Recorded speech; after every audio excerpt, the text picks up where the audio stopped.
Hey YouTube, c'est votre guy Dizzy Friend. J'espère que vous avez pris soin de vous, de votre énergie, de vos vibrations, ce genre de choses. Moi, en tout cas, ça va super bien. Aujourd'hui, je vais vous parler de 5 raisons pour lesquelles tu dois absolument maîtriser ton souffle. Et ces 5 raisons sont non négligeables. Donc, on va passer au premier point. Le premier point, c'est que sans air, tu meurs instantanément. Sans air, tu meurs instantanément. Il n'y a même pas de photo. Là, si on enlevait tout l'air disponible sur Terre, tu mourrais instantanément. L'air, c'est vraiment ultra important et tu peux le voir sous une forme de pyramide des besoins de ton alimentation. Par exemple, tu peux mettre en premier point, tout en bas de la pyramide, tu peux mettre l'air, ensuite tu mets l'eau, ensuite tu mets la nourriture, ensuite tu peux mettre le soleil. Et l'air, vraiment, c'est instantané. Si tu n'as plus d'air, tu meurs. Et ça, c'est parce que toutes tes cellules en ont besoin. Il y a une force aussi qui est contenue dans l'air, il y a une force de vie qui est contenue dans l'air et dont tu as besoin. Et les gens, toute leur vie, ils ne respirent pas bien. Et ça, c'est vraiment très dommage. Et ils ne prennent pas le maximum de force qu'ils pourraient prendre dans l'air. Donc, c'est vraiment très important d'apprendre à bien respirer. Le deuxième point, c'est que si tu maîtrises ton souffle, tu maîtrises ta réaction aux choses. Parce qu'en fait, comment ton souffle fluctue, il fluctue selon les situations. Ton souffle, il va fluctuer selon, par exemple, si tu es en colère, si tu es calme, si tu as fait du sport. Et si tu arrives à maîtriser vraiment ton souffle, tu arriveras à maîtriser les situations. Parce que la situation qui est censée t'énerver, eh bien toi, vu que tu maîtrises ton souffle, tu n'es pas énervé. Tu es plutôt calme, tu es serein, tu arrives à maîtriser ton émotion, ce genre de choses. Et ça, c'est très important et c'est vraiment un truc qui fait la différence parce que les gens qui vraiment ne sont pas plongés dans leur respiration, etc., des gens qui n'ont pas fait de méditation, et en méditation, on te demande toujours de te concentrer sur la base, et la base, c'est vraiment la respiration, eh bien, ça fait un gros écart dans la gestion émotionnelle, dans l'énergie qu'ils vont perdre dans leurs émotions, dans les états de colère dans lesquels ils vont se mettre, alors qu'en fait, les choses sont très simples. Il n'y a pas besoin de s'énerver pour cette chose, pour cette petite chose. Il n'y a pas besoin de relapse, comme on peut dire, de relapse émotionnellement, parce que te mettre en colère, ça prend beaucoup d'énergie. Et revenir dans des états de calme, ça prend beaucoup de temps. C'est la même chose que pour quand tu perds ton énergie, perds ta semence, c'est la même chose. Donc voilà. Le troisième point, c'est, on en a parlé juste avant, mais justement, si tu maîtrises ton souffle, tu auras plus d'énergie dans tes cellules. Donc comme je le disais, il y a du chi qui est contenu dans l'air. Il y a vraiment une force de vie qui est contenue dans l'air et cette force de vie, elle alimente toutes tes cellules. Tes 50 000 milliards de cellules ont besoin d'air, d'oxygène. Et donc, si toi, tu apprends à bien respirer, si tu fais vraiment la respiration qui va tout en bas, et je le dis souvent, mais la majorité des gens respirent jusqu'ici. Et ça, c'est une respiration de personnes stressées. Et quand tu respires comme une personne stressée, justement, tu n'utilises même pas la pleine capacité de tes poumons, de ta respiration. Et dans le livre que je lisais récemment, je l'ai mis dans mon Telegram, dans mon canal Telegram, tapez It's Different si vous voulez me trouver. Et il disait que, par exemple, dans des autopsies, il se rendait compte que beaucoup de personnes n'avaient jamais utilisé de leur vie la moitié, la partie moyenne et la partie basse de leur bronchiole, ou je ne sais plus comment on appelle ça, mais les trucs pour respirer. Et ça, c'est vraiment dommage parce qu'ils n'ont pas été à la pleine capacité. Ils n'ont pas été dans leur plein potentiel. Ils n'ont pas été dans leur plein potentiel au niveau de leur énergie, du fonctionnement par exemple de leur corps. Ils n'ont pas été au plein potentiel de leur esprit parce que justement, on va voir ça dans le point suivant, mais ils ne sont pas allés au bout du bout. Ils se sont arrêtés à mi-chemin et c'est dommage. Et quand tu t'arrêtes à 1/6 de ta capacité respiratoire, alors que tu peux descendre tout en bas et profiter vraiment de l'air qui alimente tout ton corps, et bien ça va avoir des effets énormes sur plein d'autres choses. Et là, on va le voir encore.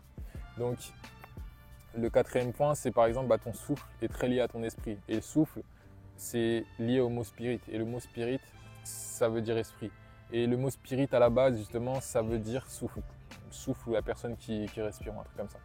Et donc, ça veut dire qu'il y a un lien énorme entre l'esprit et le souffle. Et par exemple, rappelle-toi des phrases comme il a lâché son dernier souffle de vie. Voilà, c'est que ton esprit est parti avec ton dernier souffle.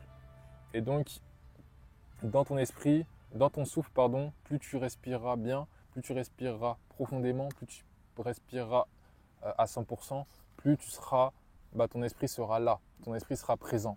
Et vraiment, la respiration, c'est la chose la plus importante si tu veux t'élever en vibration, en conscience. parce que justement c'est ça qui va te permettre d'aller débloquer de nouveaux niveaux de conscience. Il faut que tu saches respirer, il faut que tu saches bloquer, il faut que tu saches faire certaines choses. Mais c'est important déjà, premièrement, la base, c'est d'utiliser toute ta respiration. Et donc pour ça, respiration diaphragmatique. Et voilà, donc ça va te permettre des élévations de conscience, des états de calme, de sérénité plus grands. Parce que justement, par exemple, tu fais ce massage diaphragmatique, tu fais cette respiration diaphragmatique, pardon, et donc tu ralentis ton rythme cardiaque et tu as moins besoin t'es moins dans le stress, tu es moins dans la précipitation, etc. Et donc tu es plus calme. Donc ça, c'est cool. Et le cinquième et dernier point, c'est que la peau, en fait, sera beaucoup améliorée. En fait, si tu respires bien, une bonne respiration diaphragmatique, etc., ta peau, c'est tes deuxième poumon, ou troisième poumon. Je ne sais plus ce qu'ils disent, mais c'est très lié à tes poumons. Et en fait, une personne qui respire bien, ça va se voir dans sa peau aussi. Et une personne qui respire mal, c'est sa peau qui va devoir prendre le relais et qui va essayer de faire le taf. Et donc ça, toi, si tu respires très très bien, tu vas pouvoir observer un glow-up au niveau de ta peau. Et donc c'est très important que tu apprennes justement à respirer à fond, respirer bien. Et ça, c'est des techniques par exemple que je partage dans le Patreon. Donc pour ceux qui veulent aller voir, le lien est sous la description. Comme ça, vous allez pouvoir apprendre à faire la différence parce que en fait, il y a des gens qui ne comprennent pas l'importance de respirer bien aujourd'hui. C'est que ça fera la différence sur toute ta vie. C'est-à-dire que toi, aujourd'hui, tu respires mal, mais combien de respirations tu as chaque jour? On va dire que tu en as 60 000 parce qu'il y a 60 000 secondes dans une journée. On va dire que tu as une respiration par seconde. C'est très approximatif. Imagine que tu respires 60 000 fois dans la journée, tu respires 60 000 fois mal. Je ne sais pas si tu te rends compte à quel point c'est ridicule, c'est catastrophique, c'est pathétique. Et là, je suis dur, je suis cru, mais c'est pathétique. Tu respires mal. Et donc, toi, par exemple, il y a une personne en face de toi qui respire bien chaque jour.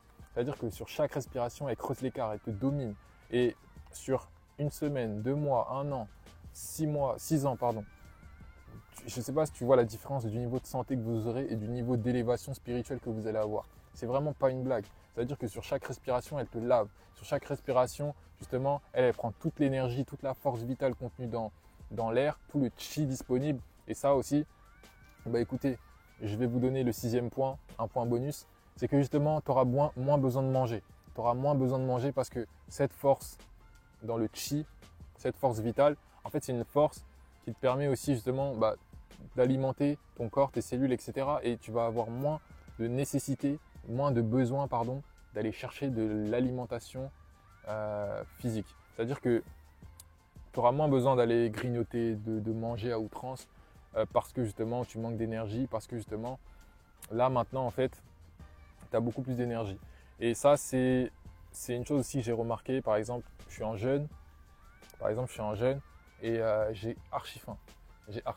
Et là je vais me mettre au soleil. Et bizarrement la faim commence à disparaître parce que justement je me suis alimenté de l'énergie du soleil. Et donc c'est une autre source d'alimentation. Et en fait il faut savoir puiser des sources d'énergie et d'alimentation ailleurs. Dans ta nourriture, il y a de l'énergie de vie. Et c'est de ça en fait que des fois tu as besoin. Et c'est pour ça que des fois tu as faim. Et donc là, maintenant que tu sais ça, en fait tu sais que tu peux aller chercher de l'alimentation parfois de manière non physique. Et donc ta respiration, elle va te permettre d'avoir moins besoin de manger. Tu auras moins ce besoin d'aller te goinfrer de fast-food, de malbouffe, etc. Et bien sûr, tu pourras peut-être avoir une appétence, si on peut dire ça. Tu te redirigeras beaucoup plus vers des belles choses, des fruits chargés de vie, des légumes chargés de vie, enfin bref, de la viande mais qui a été bien traitée. Et voilà, tu vois, mais des choses qui ont de la vie, pas qui ont été dans le stress perpétuel et qui ont été exposées au soleil, à l'air. Et voilà, tu vois. Donc, ces 6 raisons-là, j'espère qu'elles t'ont fait du sens. N'oublie pas de t'abonner, c'est très important. Active la cloche si ce n'est pas déjà fait. Partage ça à quelqu'un à qui tu penses que ça ferait du sens. Like, commente. Et on se retrouve pour une nouvelle vidéo. C'était votre guide Different. Peace out.